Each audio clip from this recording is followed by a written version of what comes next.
Bonjour à toutes et à tous. Merci pour votre présence aujourd'hui pour notre webinaire dont le titre s'intitule Réussir la vente de son entreprise touristique grâce au reprenariat collectif. Donc, si vous êtes déjà posé la question si la reprise collective était la meilleure façon d'assurer la continuité et la croissance de votre entreprise, on va y répondre aujourd'hui. Donc, restez présents jusqu'au bout. Ce webinaire est confidentiel.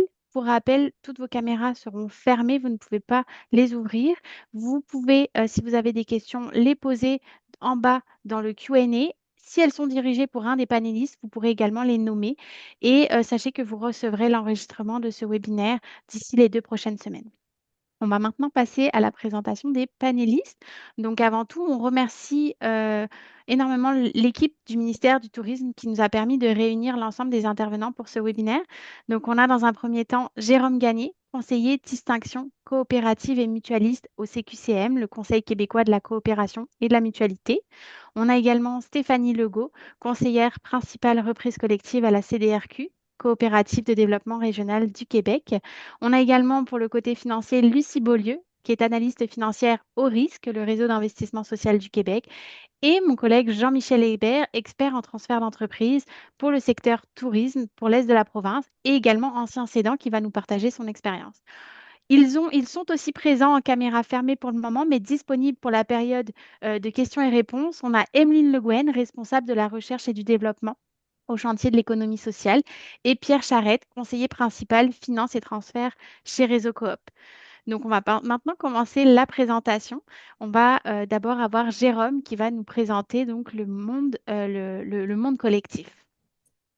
Merci beaucoup, Audrey. Bonjour tout le monde. J'ai su que vous êtes nombreux, un public diversifié. Donc, on va débuter en reprenant quelques bases. Euh, ben, Tout d'abord, qu'est-ce que le reprenariat collectif? Ben, il y a plusieurs façons de reprendre une entreprise collectivement. On connaît les sociétés en nom collectif qui ont un certain nombre de partenaires, le management buyout où des cadres rachètent une entreprise. Il y a des entreprises familiales aussi. Plusieurs membres de la famille sont impliqués dans la relève. Ce sont toutes des entreprises à caractère collectif, mais aujourd'hui, notre regard va se porter sur la reprise collective en économie sociale. Donc, d'entrée de jeu, qu'est-ce que le reprenariat collectif? Il existe une définition. C'est le processus par lequel une entreprise est reprise, en tout ou en partie, par un collectif de personnes ou une entreprise d'économie sociale qui choisissent de poursuivre les activités de l'entreprise sous forme collective et conformément aux règles d'action d'une entreprise d'économie sociale. Je me permets, je sais que c'est connu depuis des décennies, mais pour des gens nouveaux qui ne connaîtraient pas l'économie sociale, de rappeler la définition de qu'est-ce que l'économie sociale. Une entreprise d'économie sociale est considérée comme faisant partie de l'économie sociale si elle est exploitée selon les principes suivants. Elle répond aux besoins de ses membres ou de la collectivité. Elle a une autonomie de gestion. Autrement dit, elle n'a pas de lien de dépendance avec un organisme gouvernemental ou une autre entreprise privée. Elle a une gouvernance démocratique. Elle a une viabilité économique. Et je passe rapidement sur les deux derniers sujets parce que ça pourrait faire l'objet d'une présentation en soi. La distribution des surplus et le partage du patrimoine en cas de dissolution sont encadrés selon des règles précises. Donc, c'est plus de retenir le principe. Les formes juridiques que peut prendre une entreprise d'économie sociale, il y en a trois. Encore là, je passe rapidement sur une mutuelle parce que c'est pas très adapté au secteur touristique, mais je le mentionne parce que ça en fait partie. Euh, Ça peut être un organisme à but non lucratif avec des activités marchandes ou ça peut être une coopérative. Il y en a 5 types. Je les nomme rapidement parce que je vais y revenir plus tard. Des coops de consommateurs, de producteurs, de travail, de solidarité et de travailleurs actionnaires. La reprise collective peut prendre plusieurs formes. Ça peut être la reprise d'une entreprise privée par une coop ou un OBNL déjà existant. On peut créer une nouvelle coopérative ou un nouvel OBNL spécifiquement pour réaliser la reprise. On peut aussi, d'un point de vue juridique, transformer une entreprise privée existante en une entreprise collective en, détenue et gouvernée collectivement en changeant sa charte. Donc, comment on peut choisir le bon véhicule? Les parties prenantes impliquées dans le projet de reprise déterminent le type de reprise. Lorsque ce sont les employés, on parle d'une coop de travail. Les clients, c'est une coop de consommateurs. Lorsque ce sont les fournisseurs qui font la reprise, c'est une coop de producteurs. Quand il y a plusieurs parties prenantes, des employés, des clients, des membres de la communauté, le véhicule de la coop de solidarité est plus approprié.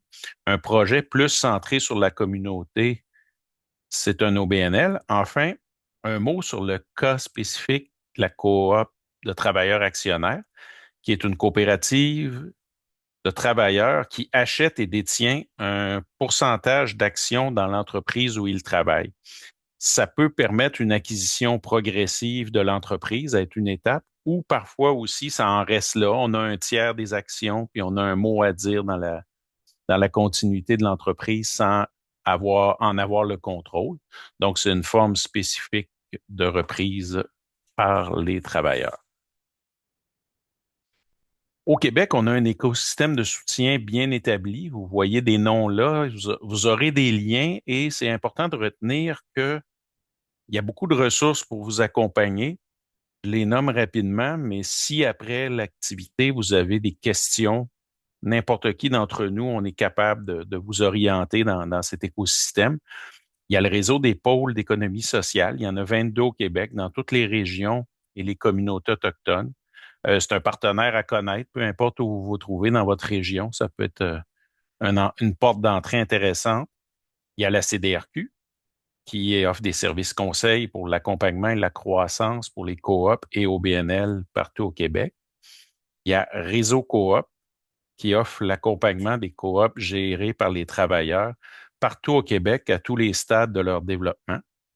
On a aussi tout un réseau de fédérations, de coopératives et d'associations sectorielles en économie sociale. Je nomme quelques exemples. Les coops funéraires ont un réseau, les coops alimentaires.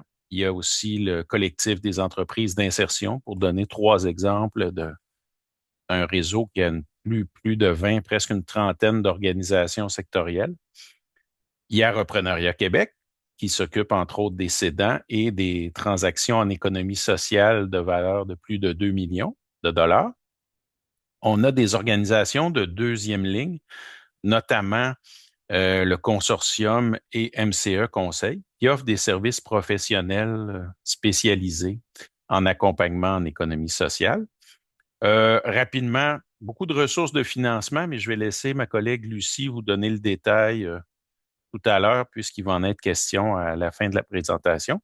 Enfin, vos partenaires de développement économique local, que ce soit la MRC, la SADC ou d'autres organisations, peuvent être impliqués tant en économie sociale qu'en repreneuriat collectif. Donc, un peu comme les pôles, je suis parti du local, j'ai fait un grand tour, puis je reviens au local. Regardez aussi ce qui se passe dans votre communauté. Ensuite de ça, j'avais une grande question que je vais commencer à répondre, puis je vais laisser ma collègue Stéphanie compléter tout à l'heure. Euh, Pourquoi la reprise collective peut être une bonne solution pour des entreprises touristiques? Vous voyez un certain nombre de réponses là, qui peuvent se résumer à quatre éléments. Ça permet de maintenir les activités de l'entreprise et ses emplois. Ça permet d'ajouter un aspect collectif s'il n'est pas déjà présent dans la démarche. Et ça amène une variété d'expertise puis de forces qui n'étaient peut-être pas dans le projet original.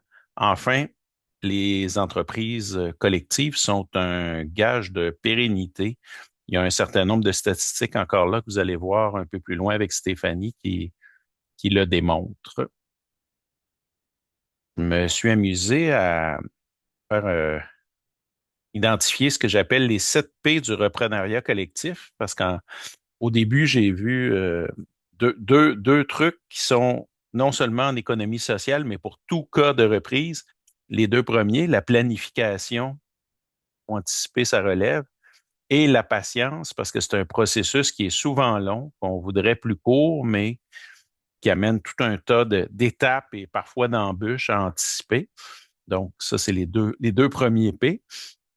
Ensuite, en économie sociale plus spécifiquement, il faut s'attendre à la participation. Le projet va vous amener à impliquer toutes les parties prenantes concernées et intéressées. Les partenariats, vous allez avoir à collaborer avec des acteurs locaux, des acteurs financiers.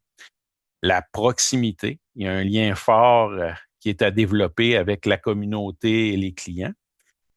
Et la pérennité, assurer la continuité de l'entreprise, comme je le mentionnais tout à l'heure.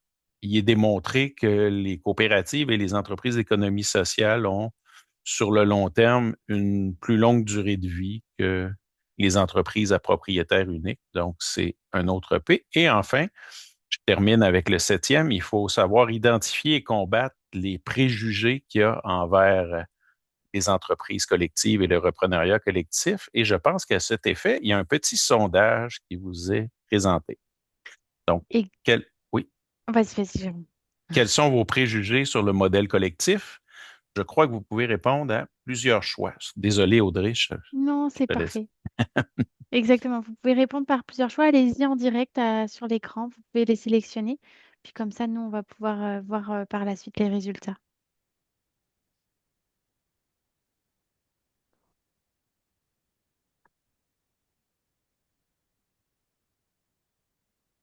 On va pouvoir avoir accès aux résultats maintenant.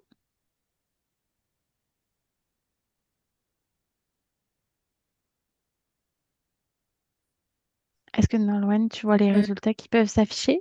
oui, ça monte encore, mais Ah, on laisse les juste gens pour... répondre alors. Bien Oui, hâte de ça... voir quels préjugés ont la vie dure. Exact. donc vous voyez pas les résultats pour le moment, c'est Non, ça? c'est ça. Ok, c'est bon, parfait. Parmi les préjugés, Bon, bah, les plus importants, on va ouais, pouvoir voir un petit peu vos réponses. on va partager les résultats. Vous devriez les voir. Donc, on a 38%, c'est compliqué. Mon équipe n'est pas assez autonome. Et puis, le fonctionnement est peu efficace, trop de chefs. C'est Oh. effectivement, c'est très intéressant de voir ça.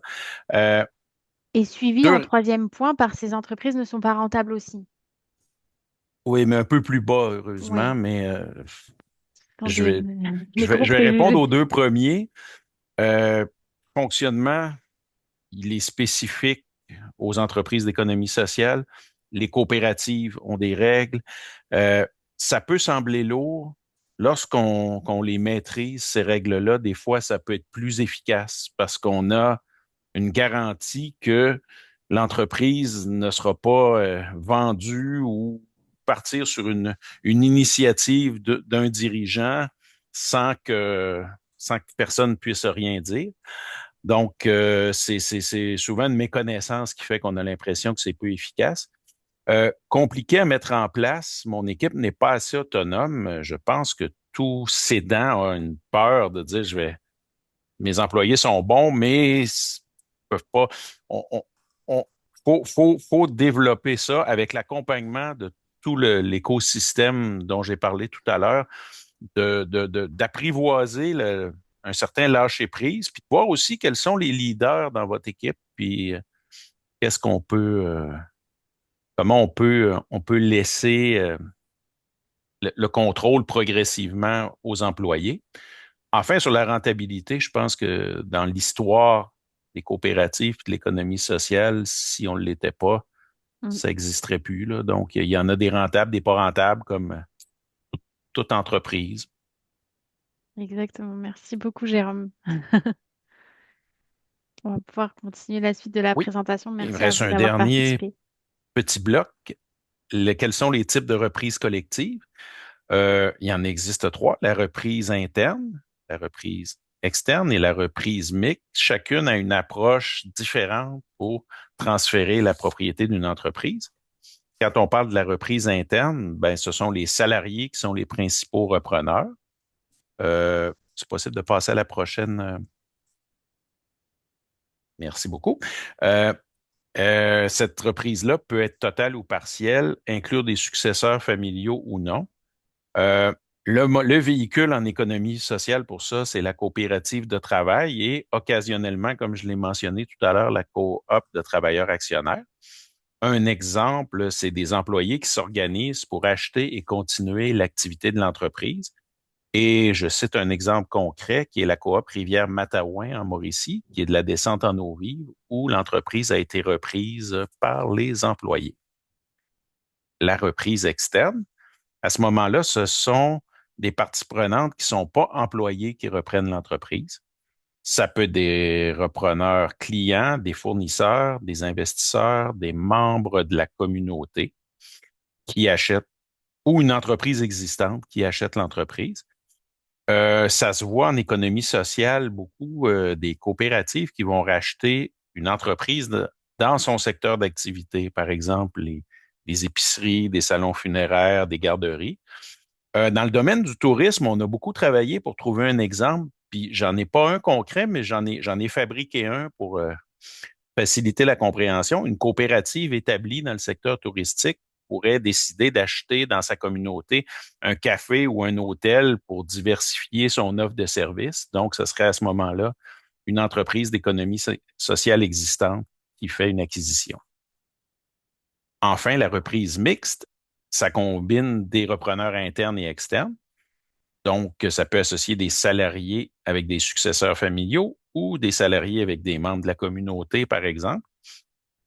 En économie sociale, un OBNL ou une coopérative de solidarité pourrait être créée pour prendre la relève d'une entreprise existante.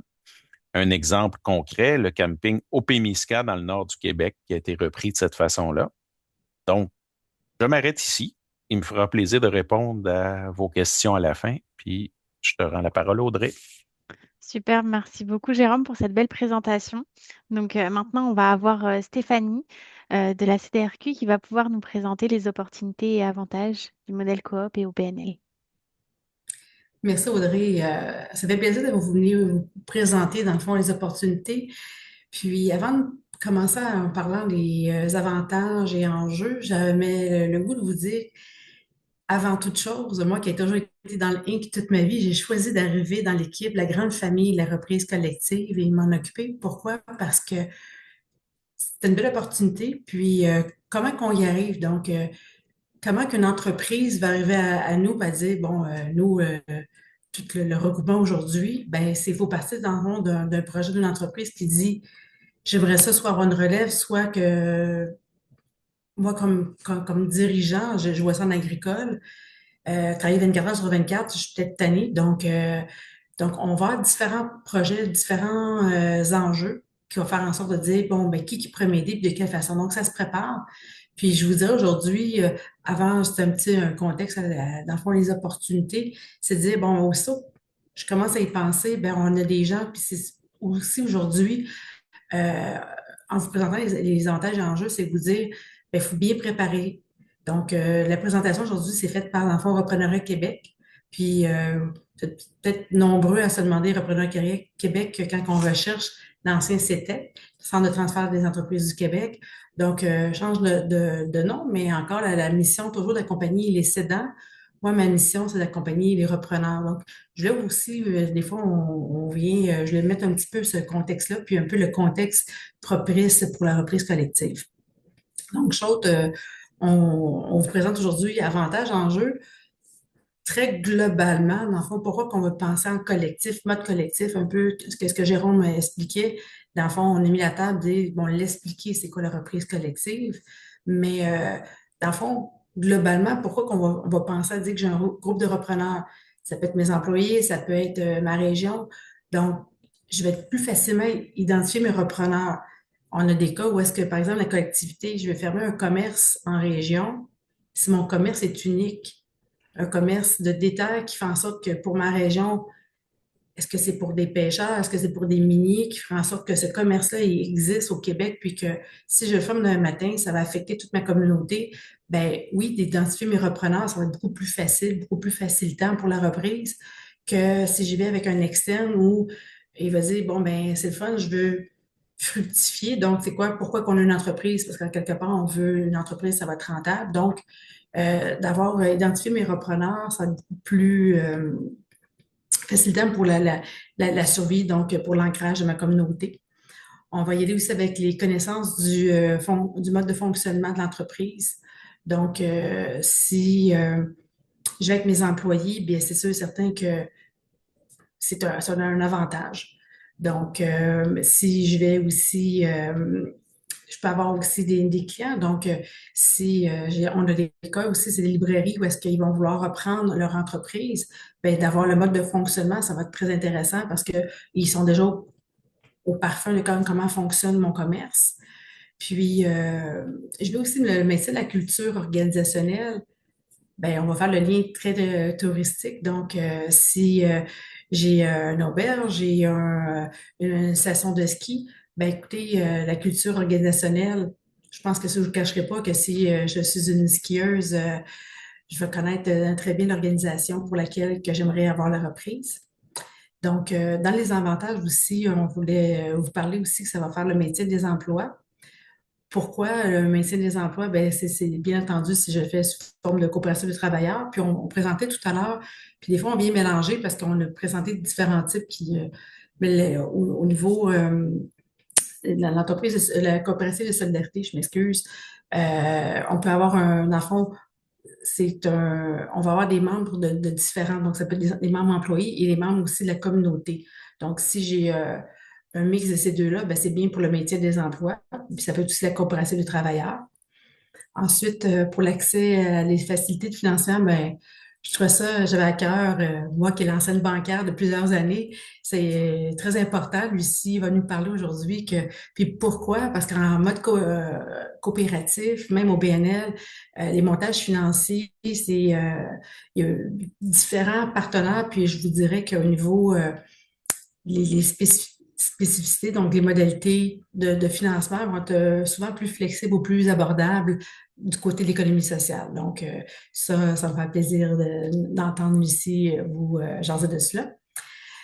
Par contre, quand on dit des avantages, toujours le côté qui peut avoir des enjeux. Donc, c'est sûr que si je reprends l'entreprise pour laquelle je travaille, ben, peut-être m'asseoir avec mon patron, on écrit mon patron. Donc, c'est des fois des petites entreprises, comme tantôt on mentionnait, deux, trois employés, parce qu'une coopérative, on peut être trois employés minimum ou cinq, dépendamment des types de coopératives.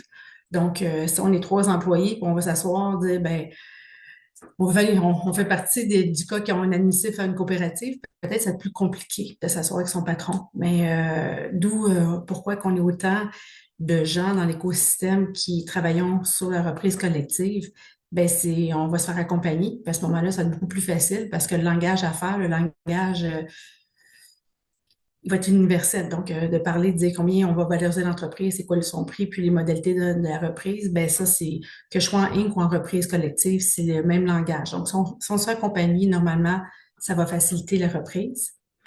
Ensuite, quand on vous parle aussi de la capacité à mobiliser la mise de fonds, ben c'est un enjeu, mais en même temps, ça peut être une force. Je l'explique. Si on est trois employés, puis l'entreprise vaut 10 millions, ça risque d'être compliqué. Parce que vous comprenez, quand une coopérative, dans le fond, c'est pas social, fait que ça devient une force, mais ça peut être un enjeu. Par contre, si je mobilise un village au complet qui dit qu'on veut faire la rétention de mon auberge ou de ma station de ski ou peu importe l'entreprise touristique qu'on écoute aujourd'hui, ben à ce moment-là, c'est certain que je peux mobiliser plusieurs personnes. Donc peut-être que là, à ce moment-là, je vais comparer une Inc. que je peux avoir une personne ou deux qui vont acheter une entreprise versus une communauté. Ben là, vous allez comprendre que ça peut être un enjeu comme ça peut devenir une force. Ensuite, le transfert des savoirs, bien entendu, encore là, moi, je vous dirais que le transfert des savoirs peut toujours être un enjeu dans un transfert d'entreprise.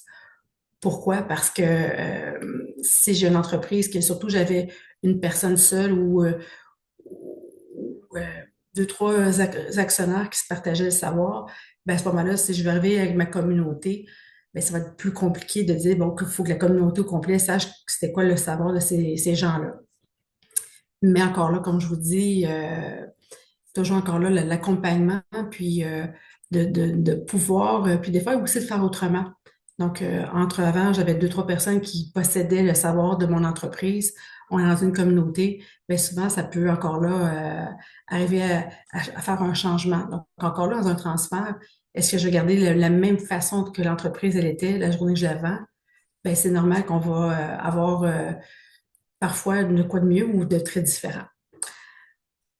le changement de posture de salarié entrepreneur collectif, encore là, ça peut être tout un enjeu. Pourquoi? Parce que si je suis la personne qui aide, par exemple, à ma station de ski alpin, puis qui aide, j'aide les gens à s'asseoir dans excusez l'expression de survivre, le remonte-siège, ou j'essaie de le mettre en français, ben c'est sûr et certain que cette personne-là, c'est peut-être pas celle qui va dire c'est quoi le prix de revient, c'est quoi, est-ce que mes marges bénéficiaires sont adéquates. Bref, le changement de posture, parfois, peut être un enjeu assez important, mais encore là, si je suis un entrepreneur qui a un portefeuille bien diversifié, que j'ai jamais été dans le touristique, je peux vous dire que d'avoir représenté le touristique pendant quelques années dans mon passé, ça, on s'adapte pas aussi facilement. Donc, le transfert de la posture, de comprendre les enjeux de mon industrie puis de mon entreprise, ça s'apprend, d'où ça prend de l'accompagnement. Donc, j'ai été un peu plus dans le détail, mais là, maintenant, on va être dans le plus... aussi, je m'excuse, il y avait aussi qui est quand même très important parce que pour moi, c'est très parlant. On a sorti deux statistiques ici qu'on va comparer, dans le fond, le taux de survie après 5 ans. Donc, qui est quand même... Puis, on vous a même pas présenté après une année parce que souvent, c'est encore plus décourageant. Mais après 5 ans, l'entreprise classique, on voit que 35 des entreprises qu'on va avoir un taux de survie versus une coopérative de travail à 56. Donc, pourquoi c'est aussi significatif? Puis encore plus, c'est accompagné, puis en plus qu'on a un accompagnement, on voit avec le réseau coop. Pourquoi le réseau coop? C'est la coopérative qui accompagne exclusivement là, la coopérative de travailleurs. Donc, on voit vraiment que si le travailleur, donc, que j'expliquais que peu importe la tâche que j'ai dans mon entreprise, je suis préposée à l'entretien des chambres, je suis, peu importe un niveau touristique, peut-être que j'ai peut-être pas le savoir pour devenir, dans le fond, le propriétaire futur de mon entreprise.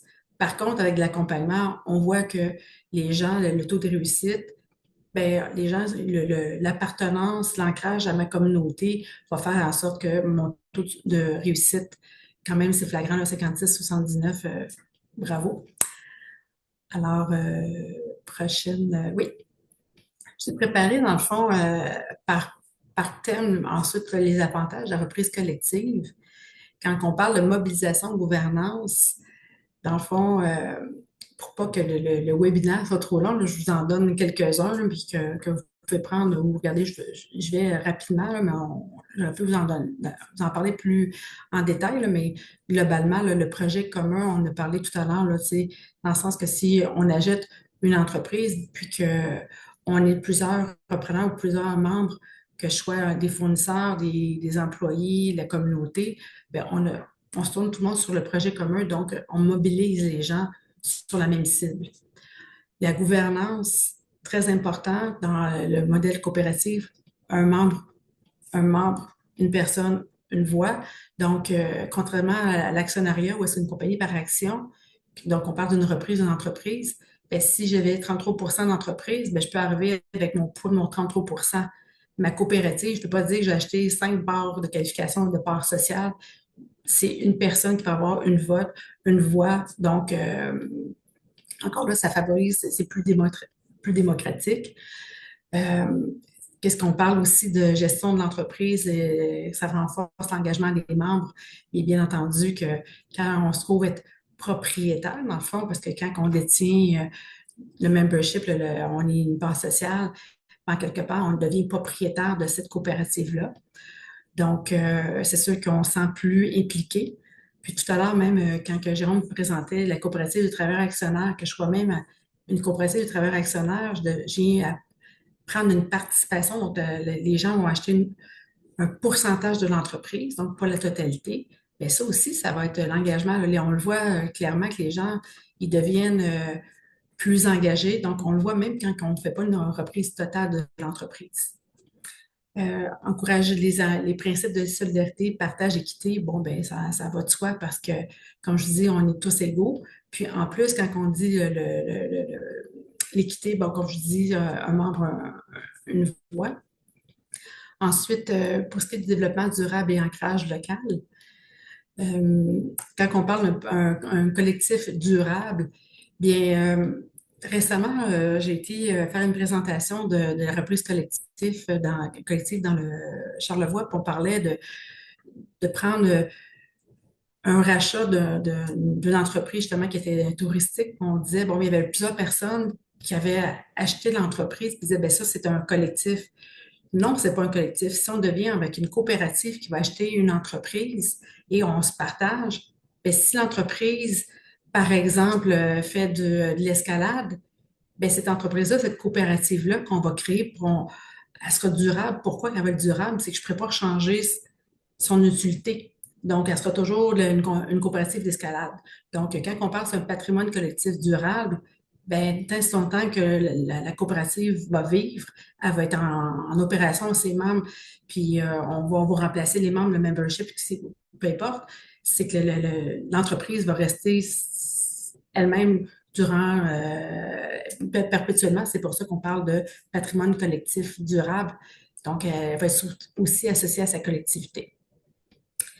Donc, qui vient en soi aussi, on va freiner la dévitalisation des milieux, mener les services et les emplois localement, parce que comme je vous expliquais, si dans mon exemple précédent, je vais faire de l'escalade, ben c'est sûr et certain que je ne peux pas dire que la coopérative va déménager, puis si j'ai acheté le terrain, je me suis installée, bon, ben l'entreprise collective, puis c'est les gens de l'endroit qui vont être membres, qui vont être souvent, soit c'est une coopérative de travailleurs, donc bref, ça appartient à la région. Donc, c'est certain que beaucoup plus, on a un maintien local. Puis le développement des affaires, ben, quand on parle du long terme, c'est certain qu'encore là, que la coopérative, elle fait partie. On a des exemples chez nous où est-ce que on a des coopératives, par exemple, le localiser dans le coin de Chicoutimi, ben c'est sûr et certain que le développement des affaires va être à long terme.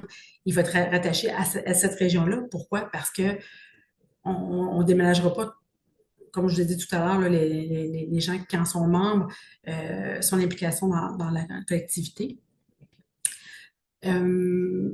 Ensuite, je voulais vous parler aussi de l'augmentation des chances de pérennité. Bon, on a vu tout à l'heure, je ne vais pas être redondante, la citate précédente nous donnait, dans le fond, les pourcentages de taux de survie. Ensuite, pour bâtir un patrimoine collectif durable, ça aussi, je n'ai pas parlé amplement. J'aimerais... Merci. Donc, par contre, en collectif, quand on fait une reprise, il va avoir des avantages. Puis juste pour revenir, parce que des fois, on perd un peu le focus. Donc, responsabilité limitée. Bien, je vous l'ai dit tout à l'heure, donc, je ne deviens pas actionnaire, donc je viens membre d'une coopérative. Donc, quand que je fais une reprise en mode coopératif, puis à ce moment-là, quand je vais arriver au financement, puis encore là, Lucille, c'est un petit scoop, dans le fond, ben, le banquier ne va pas prendre une caution sur mes membres. Donc, à ce moment-là, ça va être le montage financier, va être responsabilité limitée aux membres, au capital investi. Ben, c'est ça. Donc, je n'irai pas prendre, quand on est actionnaire, ben, on va demander, quand le banquier va demander quoi, ben, il va dire, est-ce que tu peux me donner une caution pour dire que si jamais demain matin, l'entreprise ne va pas bien, je vais être capable que la caution va venir de l'implication individuelle. Tandis que quand on est en mode collectif, ben, c'est la collectivité qui va prendre charge du projet, donc, et ça se reflète même dans le montage financier. Ensuite, la possibilité de distribuer des ristournes en fonction de l'utilisation des services. Donc, encore là, c'est pas comme le capital action, donc c'est pas en fonction, tantôt je l'ai dit, au niveau du vote, mais aussi c'est au niveau les dividendes, dans le fond, ben, on va se dire, on verse des dividendes, puis on peut y aller, tandis que quand que je suis en mode coopératif, j'ai le droit de le langage coopératif, dans mes états financiers, je vais générer, dans le fond, un trop perçu. Et le trop perçu, qu'est-ce que j'en fais? Ben, à ce moment-là, c'est en assemblée annuelle. Donc, encore là, dans les avantages financiers et fiscaux, le repartage de la richesse, c'est très distinctif. L'accès à du financement adapté, je passe rapidement. L'avantage fiscaux, je ne veux pas que ce soit l'avantage ultime, mais quand même, pour certains types de coopératives, on peut avoir le régime d'investissement coopératif. Donc, ça, c'est un avantage fiscal provincial seulement. Donc, une déduction fiscale. Et ensuite, on a le REER coop, qui est aussi oui, merci. qui est, dans le fond, les parts sociales qu'on peut mettre dans notre REER Donc, encore là, c'est une discussion où les gens ils doivent connaître les REER, mais c'est une discussion provinciale et fédérale. Subventions disponibles, et là, c'est vraiment, des fois, les mouvements gouvernementaux, parfois, c'est quand même, ça peut être des avantages à reprise collective, si ce n'est que aussi l'accompagnement spécialisé, qui est beaucoup plus ça, des fois, des ponctions, dans le fond, que les programmes, les gouvernements, les gouvernements et les villes ou les autres organismes, on peut avoir, dans le fond, de l'aide. C'est pour ça qu'on a tout un écosystème de gens qui participent à la reprise collective pour vous aider. Donc, c'est offert, dans le fond, à faible coût. C'est tout un avantage parce que à toutes les étapes du transfert d'entreprise, du cédant à la reprise, au fonctionnement et toute la vie durant, là, dans le fond, de l'économie sociale, donc de la coopérative ou de l'OBNL, il peut avoir l'accompagnement par l'écosystème. Donc, j'espère que j'ai donné assez d'avantages pour envisager le projet en reprise collective. Super, merci beaucoup Stéphanie pour la présentation de tous ces avantages.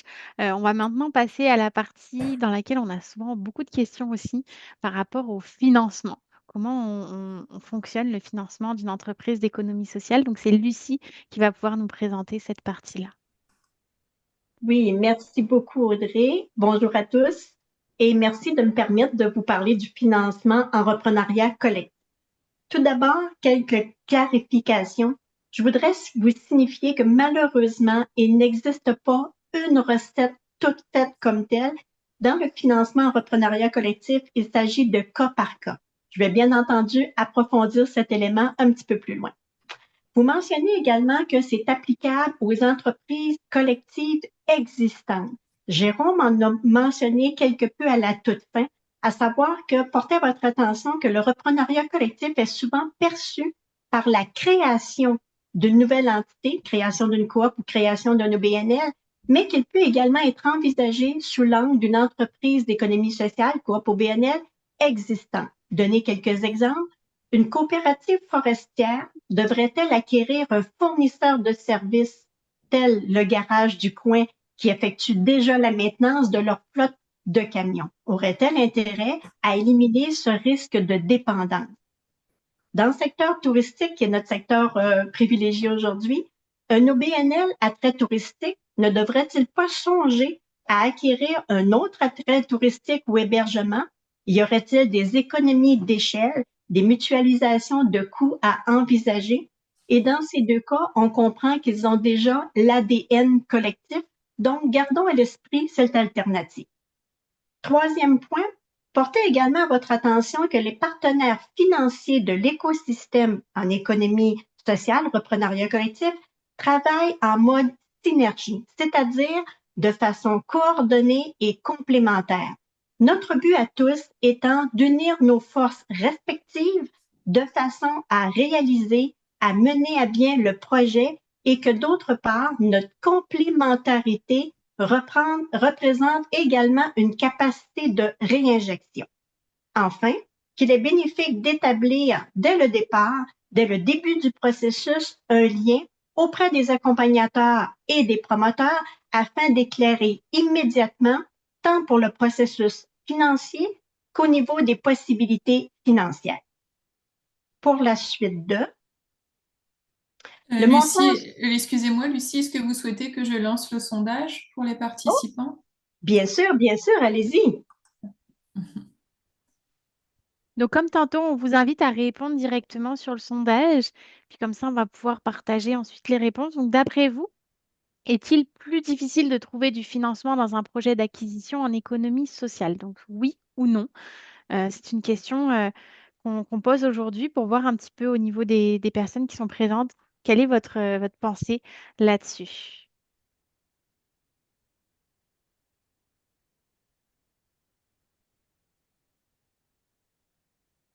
Est-ce que ça continue de répondre, Nolwenn? Là, on a 35 personnes qui ont répondu. Je pense que je peux Oui, partager les d'accord. résultats. Donc, la majeure partie répond oui à 57%, mais il y a quand même une grande partie qui aussi a répondu non. Donc, Lucie, tu vas pouvoir démystifier ça pour les personnes présentes. Bien oui, merci. Je vais essayer de démystifier puis d'alléger en fait cette prémisse comme telle. Alors, Si Et je je peux me vais, permettre, oui? on avait une deuxième question également. Ce sera pas long. C'est ça, la deuxième question comporte, donc, selon vous, est-ce qu'il existe plus de subventions dans le domaine de l'économie sociale? Parce que quand on parle de financement, on a aussi beaucoup de questions concernant les subventions. Donc, on vous invite à y répondre ici, oui ou non, pour pouvoir voir un petit peu, encore une fois, si vous avez des préjugés au niveau du financement et des supports financiers qui sont disponibles en économie sociale.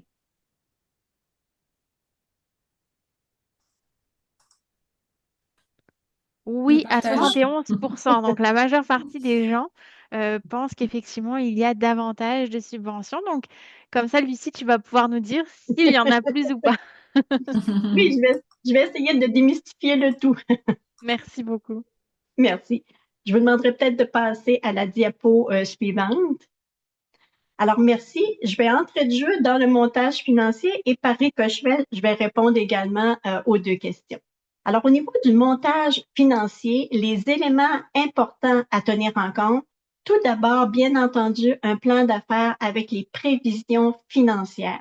Ce que je vais axer au niveau des prévisions financières, c'est que en fonction des états financiers du vendeur, bien analyser et comprendre ceci, voire à analyser les variantes pour le repreneur, soit les coûts supérieurs ou moindres, et à adapter à la future réalité, donc émettre des prévisions en fait avec des hypothèses plausibles. C'est la base en soi. Le deuxième élément qui va devenir d'importance va être d'obtenir un rapport d'évaluation valeur marchande de l'entreprise à acquérir. Cette évaluation pourra servir tant pour négocier le prix d'acquisition et sera nécessaire également auprès des bailleurs de fonds. Au niveau du coût pour obtenir ce rapport d'évaluation, sachez qu'il existe des subventions. J'entre un petit peu dans l'une des réponses, à savoir, il y a au niveau d'Investissement Québec le programme Départ, omis toutefois que tout récemment, c'est-à-dire depuis le 19 de novembre, il a été interrompu, mais avec possibilité de retour. Il y a également au niveau de certains pôles d'économie sociale qui ont des subventions pour ça. Et enfin, au niveau du risque, il existe un programme que l'on appelle aide technique qui permet de défrayer ce type de rapport. À noter également que si l'organisme, la coop ou l'OBNL n'est pas encore constitué, n'a pas encore de charte, le tout peut être néanmoins admissible, mais avec un organisme porteur. L'organisme porteur peut être, dans ce cas-ci, la CDRQ, un pôle d'économie sociale, MRC, CLD, SADC. Donc, on a une subvention pour ce premier plan. Nous verrons plus loin deux exemples permettant d'illustrer des montages, mais a priori, parlons du coût du projet, puisqu'il va y avoir un ricochet pour attacher le financement. À savoir le 3.1, l'acquisition des actifs ou encore l'acquisition des actions. C'est extrêmement différent en ce sens que vendre les actifs signifie acquérir le terrain, le bâtiment, les équipements, le matériel roulant. Vendre les actions signifie acquérir 100% des actions de l'entreprise et ainsi acquérir les comptes à recevoir, mais acquérir également le passé de cette entreprise. D'où le but d'avoir une portion crédit vendeur dans le montage financier en cas de recouvrement d'impôts ou de recherche d'implication du vendeur, par exemple. Également dans les coûts pour l'acquisition, est-ce qu'il y a nécessité de travaux de réaménagement? Est-ce qu'il y a nécessité d'acquisition d'équipements, de mise à jour du site web, de transactions en ligne? Bien entendu, les coûts de la transaction, les honoraires professionnels, et est-ce qu'il pourrait y avoir également des pertes de revenus momentanées durant la période de transition et de réaménagement? Subséquemment, merci. Là, ici, je vais donc mettre en lumière la partie financière, c'est-à-dire la contrepartie du coût du projet que l'on a vu, c'est-à-dire les sources de financement seront dictées par plusieurs éléments. A priori, le secteur d'activité, la capacité de remboursement en fonction des prévisions financières, la valeur des sûretés dont certains prêteurs vont participer financièrement en fonction d'un pourcentage de la valeur du bien en garantie, va aller également en fonction de qui sont les promoteurs, de l'ancrage dans un territoire et également des cumuls gouvernementaux. De là que je vous expliquais comme première prémisse que c'est du cas par cas et que tous ces facteurs ont une influence. La façon de procéder, la logistique de travail, les prêteurs procéderont chacun à leur analyse financière respective, y compris aux tests de sensibilité. Ils échangeront ensuite entre eux afin de s'assurer que le montage est cohérent et qu'aucune condition diverge ne subsiste. À l'issue de ce processus, des lettres d'intention seront émises pour confirmer l'implication et les conditions de chaque partenaire.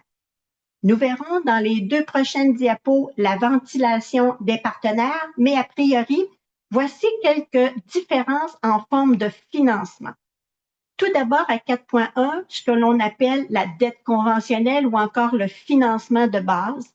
Ce financement-là, ça va être un remboursement en capital et intérêt qui va détenir normalement des sûretés de premier rang de niveau immobilier et dont l'amortissement du prêt sera sur une durée, sur une période de 15 ans et dont le taux d'intérieur sera celui qui va être le moindre, donc l'inférieur. À 4.2, on retrouve la quasi-équité. Dans la quasi-équité, on va retrouver des moratoires de capital, c'est-à-dire que l'on a à payer l'intérêt mensuellement, mais que l'on ne paie pas la portion capitale pendant une période définie, 3 ans, voire même jusqu'à 15 ans pour le prêt capital patient de la fiducie. Il peut y avoir aucune sûreté qui soit prise ou encore de rang subordonné, c'est-à-dire derrière les financements de base. Ce financement quasi-équité permet d'améliorer la structure financière et permet également de renforcer la capacité d'emprunt, que l'on dit comme capacité de remboursement, compte tenu justement des moratoires. 4.3, la part en capitalisation, c'est la mise de fonds comme telle des promoteurs, c'est des dons, des subventions, des campagnes de financement. Donc, à cet item, il n'y a pas de lieu de remboursement en soi. Le 4.4, c'est ce que j'abordais tout à l'heure, c'est-à-dire le crédit vendeur. Qu'est-ce que c'est? C'est le vendeur, qui accorde un prêt au repreneur, au BNL ou coopérative, en différant le paiement d'une partie du prix de cession. La dette est inscrite au passif du repreneur avec échéancier de conditions qui seront négociées. On parle du taux d'intérêt, la durée, ainsi que les garanties qui seront derrière, en fait, les prêteurs. Pour la suite, les différentes sources de financement, ici, vous avez comme tel par rang, c'est-à-dire les sources de financement privées. C'est-à-dire qu'ils n'entrent pas dans le calcul des cumuls gouvernementaux. Vous avez a priori les institutions financières de base, Desjardins et banques qui sont au niveau de la dette, Caisse d'économie solidaire, vous avez des fonds, vous avez Filaction, le risque, la fiducie du chantier de l'économie sociale qui sont des partenaires en quasi-équité, fonds d'action au niveau de CSN, fonds de solidarité FTQ, capital régional et coopératif Desjardins. Vous avez la subvention qui vient de Desjardins, le fonds d'aide au développement du territoire. Vous avez, comme je mentionnais tout à l'heure, à la partie à part, campagne de financement, dons et mise de fonds. Donc, à retenir de cette partie-là, c'est qu'il n'entre pas dans les cumuls gouvernementaux lorsque l'on travaille, exemple, avec les subventions du programme Paris de Tourisme Québec, considérant que nous sommes dans le tourisme, c'est des éléments que lorsqu'on effectue les montages, on doit tenir en compte. La suite de les différentes sources de financement au niveau gouvernemental, on retrouve ici les aides gouvernementales publiques. Au niveau fédéral, SADC, Développement économique Canada, Banque de développement du Canada, dit BDC. Au niveau provincial, Investissement Québec avec le programme Implique, le programme CAES également, et au niveau touristique, le programme PADAT, Programme d'appui au développement des attraits touristiques. On a également les ATR, dont entre autres le programme qui est en vigueur au moment présent, la subvention EPR-TNT. On a Parit, que je mentionnais tout à l'heure, Emploi Québec, programme d'infrastructure, MRC-CLD. Et le dernier élément sur lequel je voudrais attirer votre attention est les villes. De plus en plus, dans les présentes années, les villes s'impliquent. De par le chapitre 1, article 4 de la loi sur les compétences municipales, ils peuvent, lorsqu'on parle de secteurs d'activité tels la culture, le loisir, l'habitation et autres, les villes peuvent s'impliquer et on le remarque présentement dans les dossiers en entrepreneuriat collectif. Maintenant que nous avons vu les sources, je vous amène ici au niveau des points importants, donc la diversification. Évitez de dépendre d'une seule source de financement.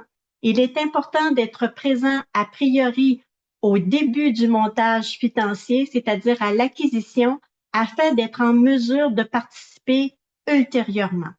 L'accompagnement, mes deux partenaires tout à l'heure en ont fait mention, il existe un réseau d'accompagnement au niveau de l'entrepreneuriat collectif extrêmement important et extrêmement efficient également.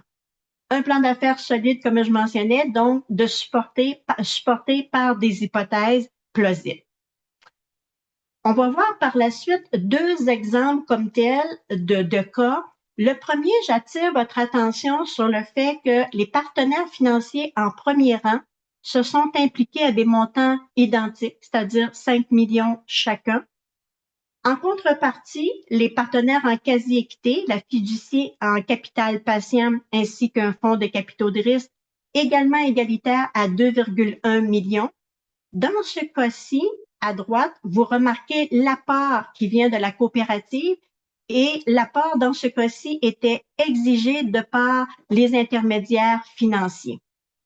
Je vais aller plus loin sur cet item en vous présentant le deuxième cas, auquel vous voyez à l'inverse une participation de 40 000 qui vient des promoteurs, mais à l'inverse, dans ce cas-ci, les partenaires financiers n'avaient pas exigé aucun montant.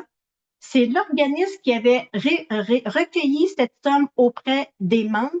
De là que c'est du cas par cas, ça dépend du secteur d'activité, ça dépend des phénomènes que je vous mentionnais tout à l'heure, mais on pourrait faire également un montage financier dans lequel on ne demanderait aucun apport qui pourrait être financé dans son entièreté.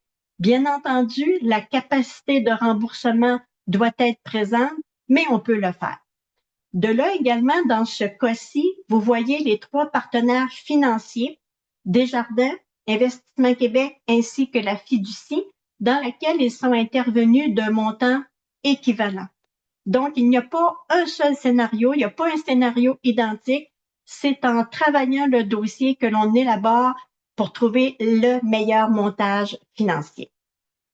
Pour la suite 2, et en résumé et conclusion, le financement d'une reprise collective est un processus structuré qui combine diagnostic, mobilisation, planification et des partenaires financiers. Cette stratégie intégrée permet de démontrer la viabilité économique, de valoriser l'impact social, de mobiliser la communauté et de diversifier les sources de financement. Et j'ajouterais, comme Stéphanie en a fait mention tout à l'heure, on ne demande aucune caution venant de la part des membres, tant pour un OBNL que pour une coopérative. Merci de votre attention. Super, merci beaucoup Lucie. Avec tous ces exemples aussi, c'était vraiment intéressant.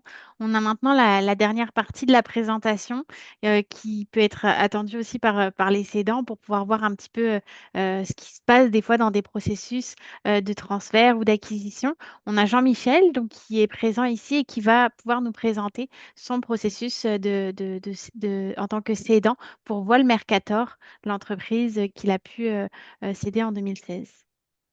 Bon, bonjour à tous. Ça me fait bien plaisir de vous partager ma petite histoire de cédant aujourd'hui. Super. Bah, merci Jean-Michel. Est-ce que tu peux nous présenter un petit peu Voile Mercator? euh, quelle est cette entreprise et comment tu as vécu cette expérience déjà d'acquisition dans un premier temps? Parce que ça a été d'abord une acquisition avant de devenir cédant. Oui, avec plaisir. Donc, ben oui, effectivement, histoire d'acquisition. Donc, en 2005, je fais l'acquisition avec mon père de Voile Mercator, une entreprise qui est en opération depuis 1981. Le propriétaire a un autre métier, c'est un peu un à côté. Donc, c'est une très petite entreprise, mais qui a une belle notoriété, par contre. Je vais dire, dans son écosystème. Donc, nous, pendant 10 ans, on la développe, on l'amène à un niveau, on la positionne au niveau touristique. On en fait une entreprise dans laquelle on est engagé là, à temps plein entièrement. Et donc, à terme, on a bâti une entreprise qui opérait une flotte de voiliers, une flotte de 7 voiliers de croisière habitables avec une douzaine d'employés sur le périmètre de navigation entre Québec, les Îles-de-la-Madeleine, Terre-Neuve, le fjord du Saguenay. Entreprise donc qui, je ne l'ai pas nommé d'entrée de jeu, mais qui donnait des formations à la voile et faisait également des excursions là, plus touristiques. Euh, donc, à travers ces années-là, on a implanté, je dirais, une culture organisationnelle assez forte, un sentiment d'appartenance assez fort, même que le fondateur est resté avec nous durant toutes ces années, durant toutes les 10 ans que nous, on a eu l'entreprise. Donc, ça nous a permis, évidemment, qu'ils puissent nous supporter ben, au début davantage, là, dans on va dire dans la période de transition. Mais au-delà de ça, il nous a supportés durant toute cette période-là. Et un beau jour, ben, écoutez, ben, ça fait un peu la mise en contexte. Super, merci. Bah, c'est sûr que c'est beau au moins de voir que le fondateur est resté impliqué dans la suite du processus avec vous et même par la suite dans la croissance de l'entreprise. Qu'est-ce qui vous a poussé par la suite justement à penser à vendre et comment vous vous êtes préparé pour cette vente? Ben, en fait, plusieurs éléments, je dirais, de la vie personnelle m'ont amené à prendre la décision de vouloir passer à autre chose. Euh,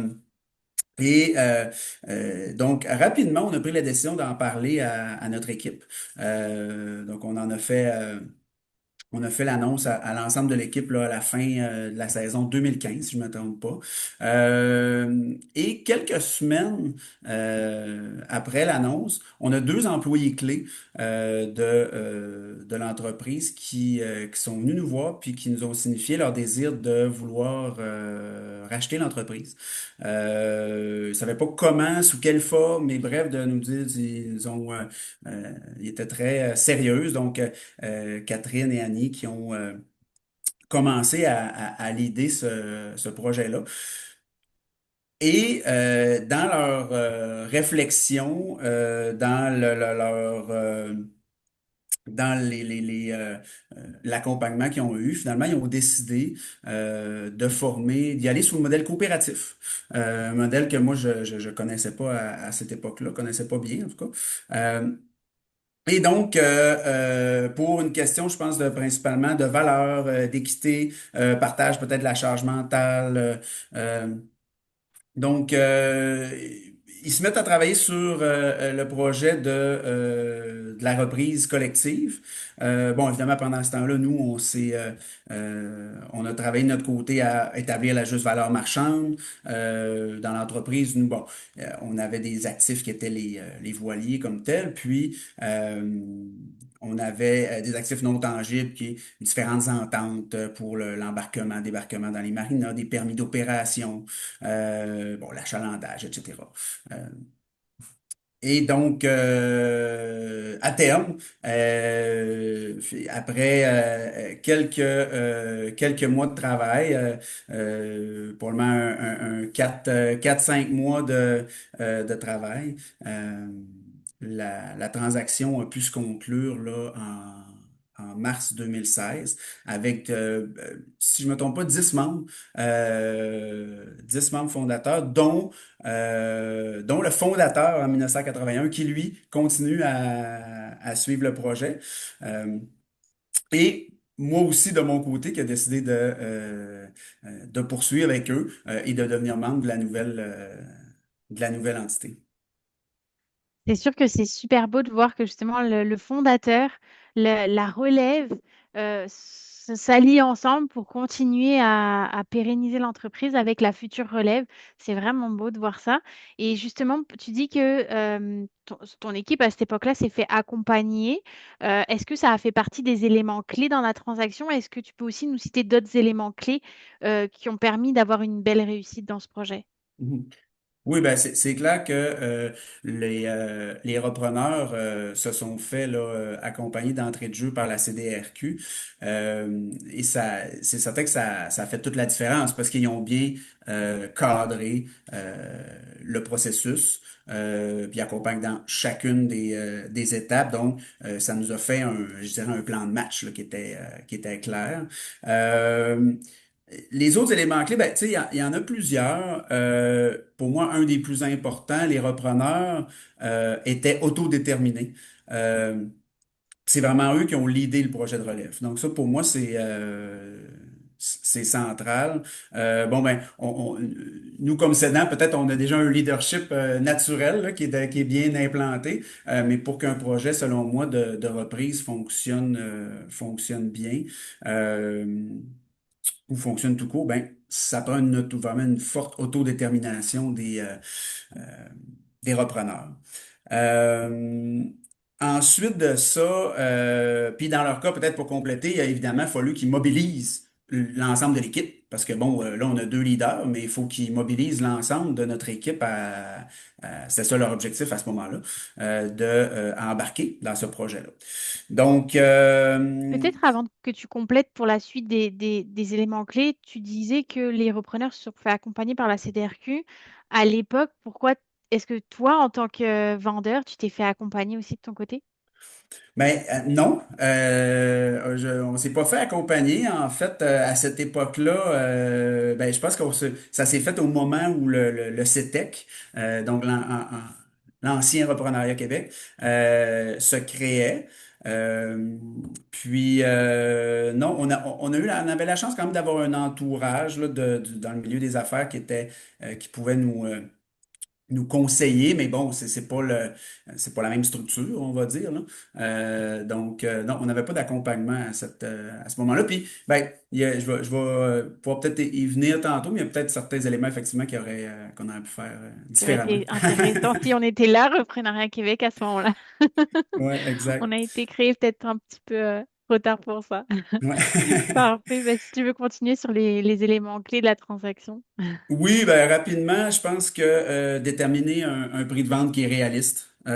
Comme entrepreneur, surtout dans des petites entreprises, on travaille fort sur notre projet, puis des fois ça peut peut-être devenir un peu, je vais dire, émotif, tu sais, la valeur de notre organisation. Donc on a vraiment fait l'effort de faire de se détacher, on va dire, émotivement de la situation, de mettre un prix qui était réaliste, puis de se mettre à la place des repreneurs, de dire, ben, qu'est-ce qui est possible pour eux là, dans un projet de relève? Qu'est-ce qui fonctionne bref, donc ça, c'est un élément, je pense, euh, un élément important. Sinon, ben, et on en parle souvent là, bon, dans nos accompagnements, Audrey, mais le volet humain qui est central dans un transfert d'entreprise, là, dans notre projet, ben, on était... euh, on était dans déjà engagé genre, on était très authentique déjà ensemble, très transparent. La communication était très bien établie avec les membres de notre équipe. Donc, ce volet-là humain a nécessairement joué un rôle là, qui a été très positif.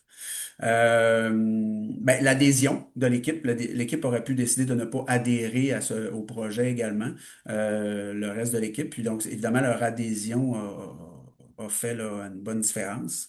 Euh, puis peut-être un élément justement qui aurait pu être différent si on avait été accompagné, qui a des bons côtés, mais qui est à faire, qui est pas nécessairement à recommander, genre, qui est peut-être à faire attention, c'est qu'on a décidé de financer en fait la vente. entièrement. Puis là, je vois Lucie sourire. Mais donc, dans notre cas, ça a bien fonctionné. On a financé 100% de la vente. Ben, en fait, ils ont mis une mise de fonds, mais il n'y avait pas d'autres financements là, que nous. Euh, durant sur un amortissement de 4 ans.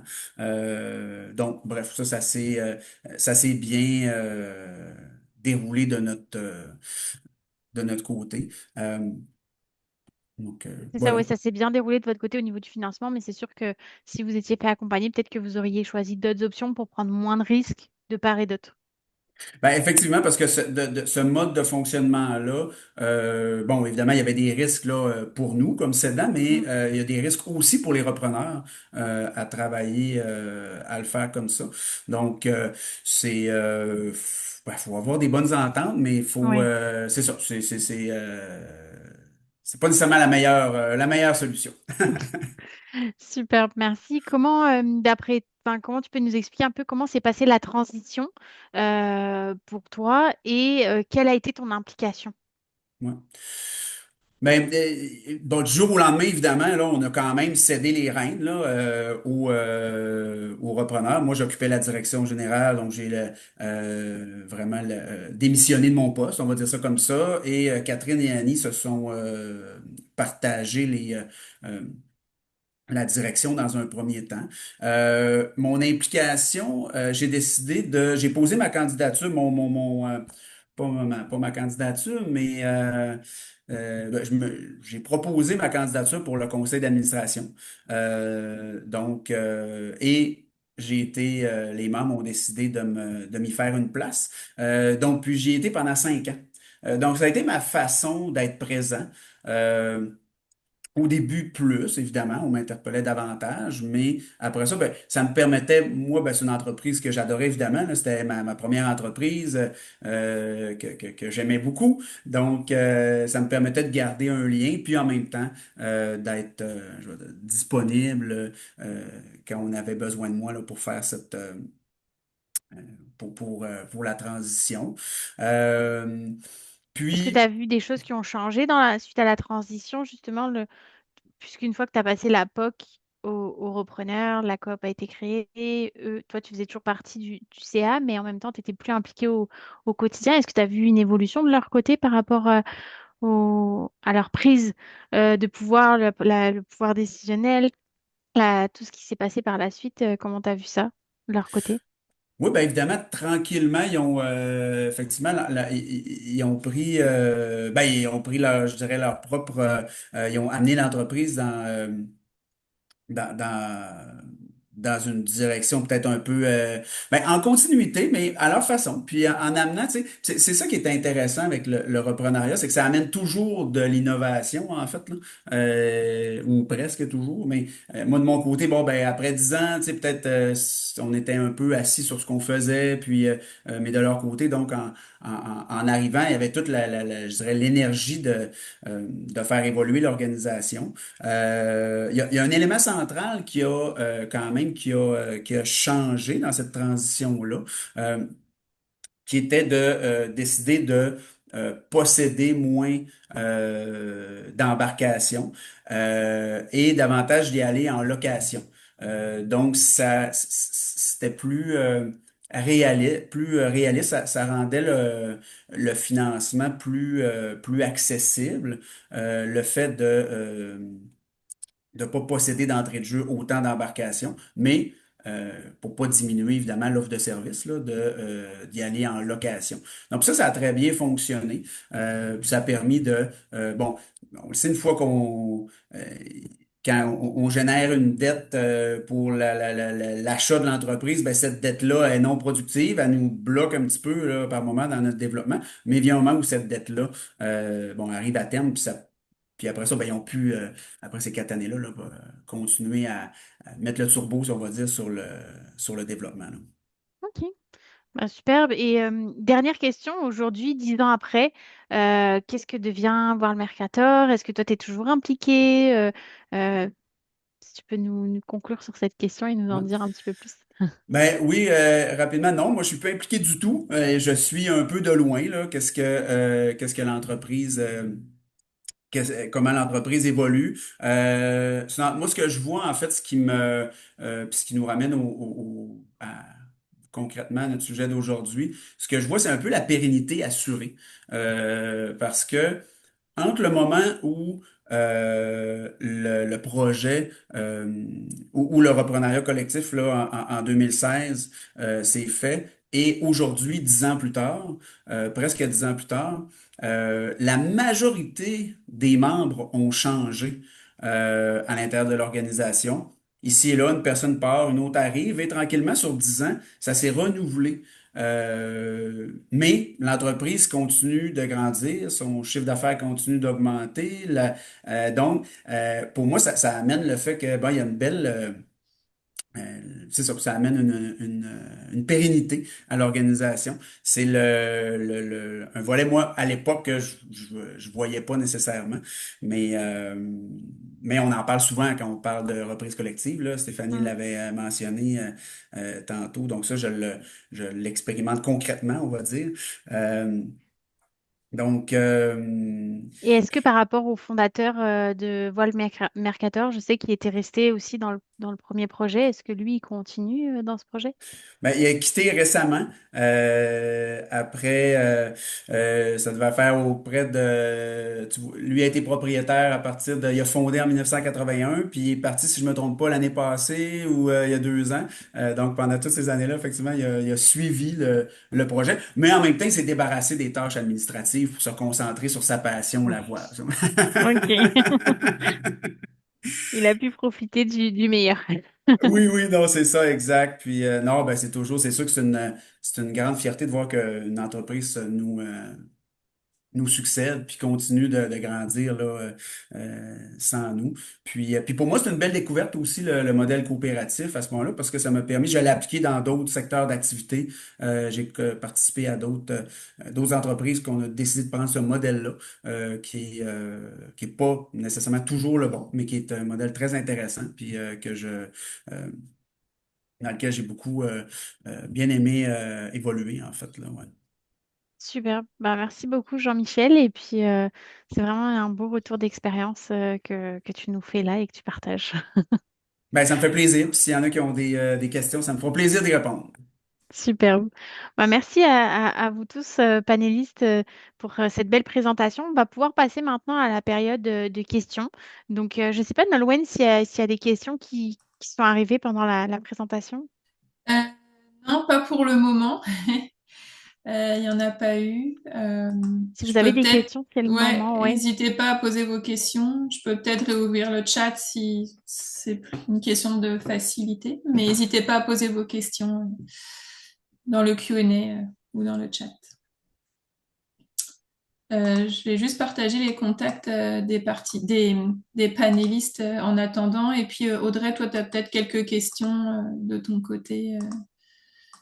Ben, je vois que effectivement, il y a un premier point déjà que je voulais souligner aussi. Nous, au niveau de Reprenariat Québec, effectivement, avec hors tourisme, on accompagne les entreprises de 2 millions et plus de manière avec un service vraiment personnalisé. Mais au niveau du secteur touristique, c'est important de le souligner, on n'a pas de minimum de chiffre d'affaires pour le moment. Donc, on accompagne toutes les entreprises, peu importe le chiffre d'affaires qu'elles ont, dans tous les types de reprises, que ce soit collectif, externe, interne, etc. Donc, on est présent à tout moment avec les acheteurs et les vendeurs. Il y a une Euh, question qui est rentrée dans le Q&A ouais. entre-temps, Audrey, c'est y a-t-il des défis ou des outils qui sont spécifiques au secteur touristique en repreneuriat collectif? Des outils et des défis, c'est ça? Oui, y a-t-il des défis ou des outils, mais je pense que ça peut être qui sont Ouais. spécifiques au secteur touristique? Ben, c'est sûr que je me permets de répondre. Stéphanie va pouvoir aussi peut-être surenchérir là-dessus. C'est sûr que nous, on a une gamme d'outils qui sont valables pour tous les types de reprises ou de ventes pour nos aidants et aussi pour les acheteurs dans le reprenariat collectif, en particulier pour les cédants. On peut vous outiller pour vous préparer. Comme le disait Stéphanie, c'est important la préparation à la vente de l'entreprise. Et après ça, pour tout ce qui est préparation du repreneur, c'est plutôt Pierre Charette et Stéphanie qui vont vraiment être là pour vous guider en tant que repreneur. Si vous avez aussi des employés dans l'entreprise, par exemple, qui veulent reprendre ou des fournisseurs, etc., c'est eux qui vont pouvoir leur fournir les outils. Est-ce que vous voulez intervenir, Stéphanie et Pierre, là-dessus? Oui. J'ai bon, j'ai accompagné 2 entreprises en tourisme seulement, là, dont celle on parlait tantôt, Matawan, la rivière Matawan. Et le défi qu'on a identifié en discutant avec les bailleurs de fonds, Lucie pourra confirmer, c'est qu'il y a une saisonnalité dans plusieurs entreprises collectives. Donc, saisonnalité, il faut qu'il y ait une mobilisation des employés. Donc, dans les défis, je prends les outils, là. Il faut qu'il y ait une mobilisation des employés pour s'assurer d'une rétention. Parce que si le membership change aux 3 quarts à chaque année, il n'y a pas un bailleur de fonds qui va aider là, j'imagine, n'est-ce pas, Lucie?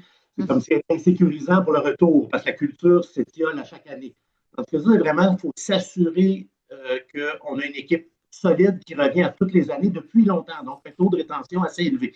Si c'est une équipe volatile, c'est un peu insécurisant, autant pour les accompagnateurs parce qu'on veut des coops solides, je parle de coops parce que c'est mon terrain de jeu, et autant pour les bailleurs de fonds parce qu'ils veulent avoir leur argent. Autre élément que j'ai identifié, mais qui n'est pas exclusif à l'hôtellerie, au tourisme, c'est les salaires qui sont parfois bas ou très disparates. Dans certaines, je donne l'hôtellerie comme exemple, tu vas avoir des salaires assez bas, donc c'est un défi pour la mise de fonds par les membres ou pour un éventuel prêt sur part, donner 5 de ton salaire pour rembourser un emprunt, par exemple, c'est un mode de financement qui existe. Je suis désolée, Ça Pierre, peut être ton dur. micro, comme tu bouges ton micro, on n'entend pas tout. OK. Donc, le dernier, c'était comme le défi pour la mise de fonds quand les salaires sont bas. On n'entend pas. Bon, je vais remettre. Ah là, c'est bon. OK. Bon, donc, c'est les salaires bas. Quand les salaires bas, ça peut être un défi pour la mise de fonds. On voit ça, par exemple, dans les secteurs touristes. En tourisme, il y en a des entreprises qui ont des jeunes travailleurs en début de carrière qui n'ont peut-être pas le goût de donner 5 de leur salaire pour rembourser un prêt. Ça, c'est des défis à chercher, je crois. Bien sûr. Merci beaucoup. Oui, vas-y, Lucie, tu veux rebondir dessus? Si je peux me permettre, Pierre, tu as touché à quelque chose de spécifique au niveau du secteur touristique, la saisonnalité comme telle dans ce secteur d'activité-là, mais il va de soi qu'on s'assure toujours d'avoir un fonds de roulement adéquat pour finir notre automne, passer notre hiver, avoir les coûts dans le fond de démarrage de la prochaine saison pour repartir. Ça, c'est quelque chose qu'on a de fondamental, d'autant en économie sociale. C'est pas un propriétaire privé qui peut remettre de l'argent. Si je fais un comparatif avec une compagnie, alors, pour nous, financiers, c'est extrêmement important d'avoir un bon fonds de roulement et d'autant dans une entreprise saisonnière. Merci beaucoup. C'est vrai que oui, la saisonnalité la mise de fonds avec les salaires peut être un des défis aussi, mais c'est pour ça qu'il faut vous faire accompagner parce que nous, on est source de propositions, que ce soit avec la CDRQ, avec Réseau Coop, Lucie au risque aussi. On va être là pour vous amener à vraiment trouver aussi des solutions et à s'assurer que le projet puisse être viable par la suite. Il y a une autre question qui est rentrée entre-temps. L'aide financière octroyée par les partenaires financiers peut-elle s'adapter à une entreprise saisonnière dans le secteur du tourisme? Vas-y, Lucie. C'est-à-dire que ce ne sera pas d'autres produits financiers, c'est que on utilise les mêmes produits, les mêmes programmes, mais on tient compte de l'aspect de la saisonnalité. On en a dans le secteur touristique, on en a dans le secteur forestier, on en a dans le secteur des pêches. Donc, c'est pas des nouveaux produits, mais on le réfléchit dans sa globalité. Et je répète, oui, c'est extrêmement important. Et j'ajouterais le secteur touristique, pour avoir été à certaines conférences tout récemment, est extrêmement important en termes de retombées économiques dans la province de Québec. C'est un secteur que l'on soutient ardemment. Super, merci beaucoup. Merci. À quelle porte toquer en priorité si nous souhaitons nous faire accompagner en reprenariat collectif? On va pouvoir répondre. Je pense qu'il y a plein de ici, vous avez tous les panélistes qui sont présents, qui, quoi qu'il arrive, pourront, dans un premier temps, répondre à votre première demande, pouvoir vous donner les premières informations. Après, c'est sûr que chacun, on risque de vous référer à qui sera le bon organisme pour au mieux vous accompagner. Donc, si jamais par ici, vous voulez, les panélistes répondent, nous, pour Reprenariat Québec, c'est sûr qu'en tant que cédant, on va pouvoir vous guider, vous accompagner dans ce processus. Si on voit que c'est vos repreneurs qui viennent vers nous, ben à ce moment-là, on va les référer vers la CDRQ ou vers Réseau Coop. Est-ce qu'il y a d'autres panélistes qui veulent répondre ou intervenir ou donner plus de points sur ce sujet? Un peu dans le même, on peut jouer ce rôle-là aussi d'accueillir quelqu'un qui dirait je ne sais pas où aller, Mm, écouter, puis de trouver avec cette personne-là le partenaire qui sera le plus adapté. Puis notre objectif, c'est toujours le cas, puis ça va être de plus en plus le cas, c'est que la personne ne change pas d'accompagnant plusieurs fois, mais que dans son parcours, elle puisse être avec la même organisation. exact. Merci, Jérôme. Emeline? Oui, je voulais juste ajouter que les pôles d'économie sociale aussi jouent un grand rôle en région. Donc, Mm, ça permet d'avoir des contacts de proximité qui connaissent bien les écosystèmes, mais qui connaissent aussi bien les réseaux d'affaires locaux et les enjeux plus territoriaux. Donc, il ne faut pas hésiter à aller taper à leur porte et puis ils seront capables aussi de rediriger, d'appuyer sur d'autres dimensions si c'est adéquat. superbe. C'est vrai, effectivement, merci beaucoup. Pierre, tu voulais intervenir aussi? Oui, un petit élément à tenir en compte, c'est on se dit, bon, euh, Reprenariat Québec accompagne les cédants, Réseau Coop, CDRQ accompagne les repreneurs, mais il ne faut pas oublier que ça ne se fait pas en vase clos. Par exemple, Réseau Coop et CDRQ vont parler aux cédants pour savoir c'est quoi le projet. Parfois, même le cédant devient repreneur. Jean-Michel l'a montré tantôt, il s'est intégré dans le groupe de repreneurs. Puis là, je ferai une petite parenthèse qui est importante, c'est que on parlait d'appropriation par les travailleurs. C'est assez important de savoir que il y a un défi supplémentaire quand le cédant demeure dans la future coopérative. C'est pour ça que je trouve ça important de travailler avec les deux au début au moins, parce que ce n'est pas la même dynamique que si le cédant quitte. Donc, Mm, il doit changer de rôle complètement tout en restant là. Ce qui est aussi pour les travailleurs qui veulent devenir collectivement entrepreneurs. Donc, juste savoir que on reçoit une demande, on va évidemment référer le cédant à Reprenariat Québec, mais on va y parler quand même. On ne se débarrasse pas. On est vraiment là, il faut travailler en synergie entre cédants et repreneurs. J'imagine dans tous les autres types de coop et au VNL aussi. Ben, avant de te laisser la parole aussi, je dirais dans même tout type de transfert, en fait, là, mm. c'est central que ça soit fluide, puis autant au niveau de l'accompagnement. Euh, donc, c'est un point super important, je trouve, Pierre, que tu amènes. Lucie, est-ce que tu voulais rebondir sur ce que Pierre disait? Juste en complémentarité à ce que mentionne Pierre, je vous dirais de nous contacter au tout début. Et ce que l'on fait, dans le fond, c'est qu'on fait un comité express. On connaît les gens qui gravitent autour et dont on voit aujourd'hui. Et une chose qu'on ne peut aborder aujourd'hui, c'est la négociation auprès du vendeur, dans le fond. Mais de là que dès que vous avez l'idée, la probabilité, la présomption de nous contacter, on va même vous assister dans cette phase-là, mais en complémentarité avec tous les autres partenaires. Super, merci beaucoup, Lucie. Est-ce qu'il y a des autres questions, pardon, Nolwenn? Donc, il y en aurait une dernière. Offrez-vous un programme de subvention pour les frais d'expert lors d'un processus de transfert? C'est une bonne question, effectivement. Bah, Jérôme et Lucie vont pouvoir répondre à celle-ci, puis nous, on pourra rebondir par la suite. Oui, je vais me permettre de vous dire de rester attentif. On avait un programme qui existait dans l'ancien plan d'action gouvernemental en économie sociale. On est en train de travailler avec les autorités, mais je ne peux rien annoncer aujourd'hui, pour remettre en place des aides financières pour soutenir ce type d'intervention-là. Donc, on espère vraiment le plus tôt possible et quand ça va être prêt, on va le communiquer amplement, là. Donc, et rester à l'affût, notamment à travers le réseau de Reprenariat Québec et de nos différents réseaux. Puis, on va vous faire connaître ça. Exact. Merci, Jérôme. Lucie?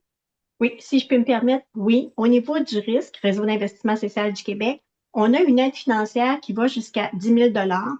Ça sert à payer rapport environnemental, rapport d'évaluation valeur marchande, analyse, études de marché, études de faisabilité comme telle, ce qu'on a besoin d'aller chercher pour renforcer, dans le fond, le plan d'affaires. Et prenez pour acquis que si la charte n'est pas encore produite. C'est-à-dire que si on n'a pas encore nos lettres patentes, mais qu'on a l'idée, qu'on a le concept, qu'on a le groupe promoteur, on peut utiliser à ce moment-là un organisme porteur, CLD, MRC, Pôle d'économie sociale, CDRQ, qui va servir d'entremetteur pour venir chercher justement cette subvention-là. Souvent, on va la mailler avec la MRC qui, elle, localement, va avoir également une subvention pour essayer d'attacher les coûts totaux au niveau des consultants externes. Merci.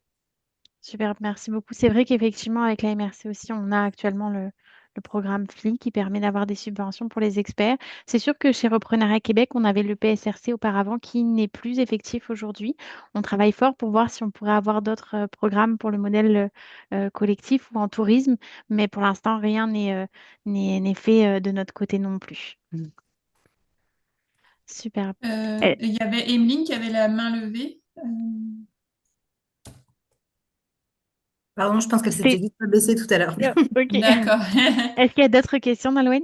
Non, on va pouvoir passer à la conclusion et au sondage de satisfaction. Super, merci. Ben, vous allez avoir un sondage qui va s'afficher dans les prochaines minutes. On vous invite à vous, participants, s'il vous plaît, de prendre quelques secondes pour y répondre. C'est important pour nous de notre côté. Puis, on voulait vraiment remercier l'ensemble des... hop, je vais juste quitter ça, pardon.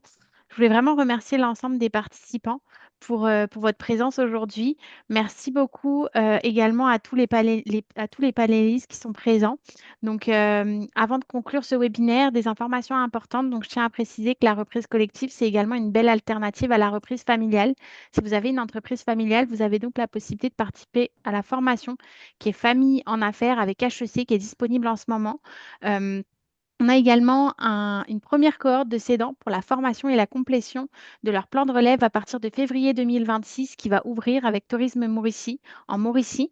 Donc, si vous êtes propriétaire d'entreprise dans cette région-là et que vous avez de l'intérêt, vous pourriez nous contacter directement, Jean-Michel ou moi, pour pouvoir avoir plus d'informations pour essayer d'y participer. Le but de cette cohorte, c'est vraiment de vous préparer au plan de relève et donc voir si vous pouvez aller aussi vers le reprenariat collectif. Merci à vous, panélistes, d'avoir été présents. Merci. Merci à Nolwenn pour ton support technique. Et puis l'enregistrement vous sera partagé sous peu dans les prochaines semaines.